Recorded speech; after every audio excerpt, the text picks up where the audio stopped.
Hari abantu ushobora guhura nabo mu buzima bwawe wenda ari nabwo bwa mbere, ukumva abo bantu urabakunze ugashaka kugirana umubano nabo, kandi atari uko ari n'abeza ku isura cyangwa atari n'uko ari abakire. Akenshi ibi biterwa n'uko muri icyo gihe mwahuye hari imyitwarire yihariye navuga ko ari myiza wababonyeho itandukanye n'iyo ubona ku bandi. Iyo myitwarire akaba ari ituma abo bantu bagira igikundiro muri sosiyete cyangwa benshi bakabiyumvamo. Ushobora kuba nawe uri muri abo cyangwa se waba utanarimo ushaka kuba nawe wakundwa n'abantu benshi, ukaba nawe watangira kwigana ino myitwarire izatuma nyine ugira igikundiro. Tukaba nyine n'ubundi muri kino kiganiro tugiye kurebera hamwe iyo myitwarire cyangwa se ibintu wakora byatuma koko ukundwa n'abantu benshi. Murakaza neza, ngiye nk'ibisanzwe ndi Ernest yo gutegura nkanakugezaho. Nyaboneka kino kiganiro nubona kigufashije wibuke kuba wakora subscribe ndetse ube wanakanda na like. Ikintu cya mbere wakora ugakundwa na benshi ni ukubaho urangwa no kubaha abandi uko bari kose. Umuntu wese akunda kumva ko afite agaciro kandi ko yubashywe. Iyo wubaha abandi utitaye ku myaka yabo, amafaranga bafite cyangwa umwanya bafite, bituma bakubona nk'umuntu wicisha bugufi, bigatuma bifuza kukugira inshuti. Ushobora kuba uri umuntu ufite isura nziza, amafaranga, ariko ukaba usuzugurana ibyo ufite wica ku bantu ubona ko urushije ubushobozi, ntabwo ibyo bizatuma abantu bagukunda. Rero niba uri umuntu wifuza gukundwa n'abantu, ntugomba kubereka ko uri umuntu uri hejuru yabo, wumve ko nyine ubasuzuguye. Ahubwo buri wese mwubaha uko ari, yaba umurushije ubushobozi cyangwa se muri ku rwego rumwe. Ikintu cya kabiri kizatuma abantu bagukunda ni ukugira umutima wo gufasha abandi.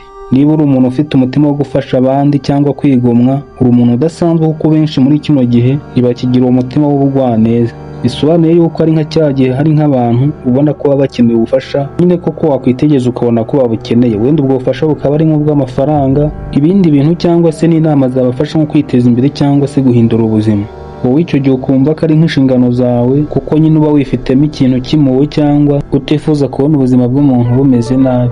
Iyo ubikora kenshi ari nk'imwe mu ndangagaciro zawe, ni ikintu gituma benshi bagukunda kandi bakakwishimira, kuko nawe wabagaragarije urukundo. Ari nabyo bajya bavuga, niba ushaka abantu bagukunda nawe banza wihingemo urwo rukundo wo gukunda abantu. Ku rundi ruhande ariko ibi ntabwo bivuze ngo ube umuntu ufasha abantu birenze urugero. Hahandi ufasha buri wese niwo ubona ko adakeneye cyane ubwo bufasha, hahandi ubafasha nawe ukiyibagirwa. Kubera ko ibyo nubikora bishobora gutuma abo bantu bakugira igikoresho cyabo, buri gihe bakumva yuko ugomba kubaberaho, ntibanishakemo n'ubushobozi bwatuma bibeshaho. Ikintu wagakwiye kumva kandi ukanasobanukirwa, niba ushaka kuba umuntu ukundwa na benshi, waba umuntu ufasha abandi ariko ubona ko ubwo bufasha nyine babukeneye bya nyabyo. Ikintu cya gatatu kizatuma abantu bagukunda ni igihe uri umuntu ukunda gusetsa.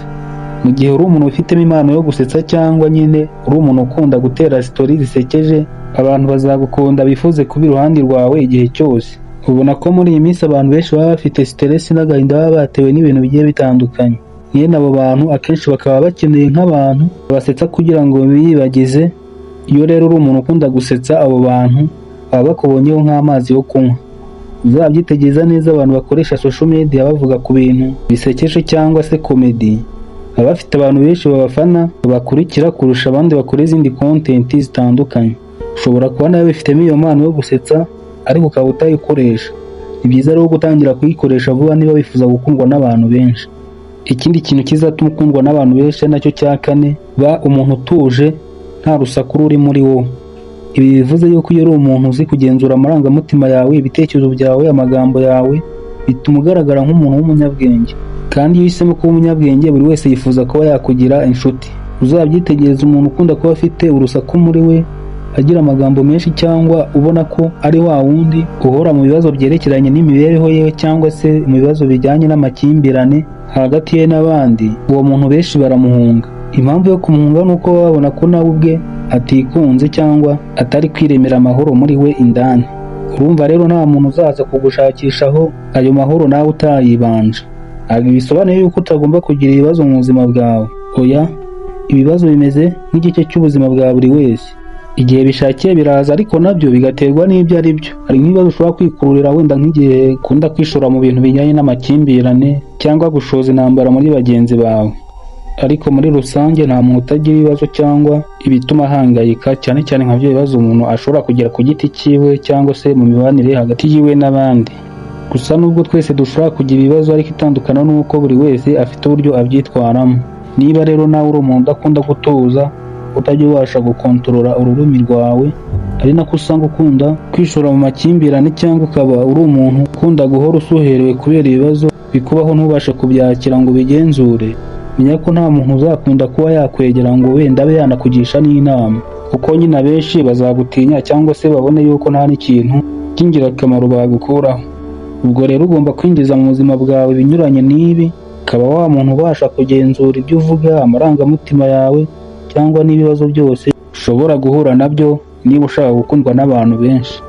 Ikintu cya gatanu ari nacyo nasorezaho, ni ukuba umuntu urangwa n'ukuri n'ubunyangamugayo. Igihe uri umuntu ukunda ubunyangamugayo, uvugisha ukuri cyangwa uhagarara ku ijambo ryawe, bizagukururira igikundiro mu bantu benshi.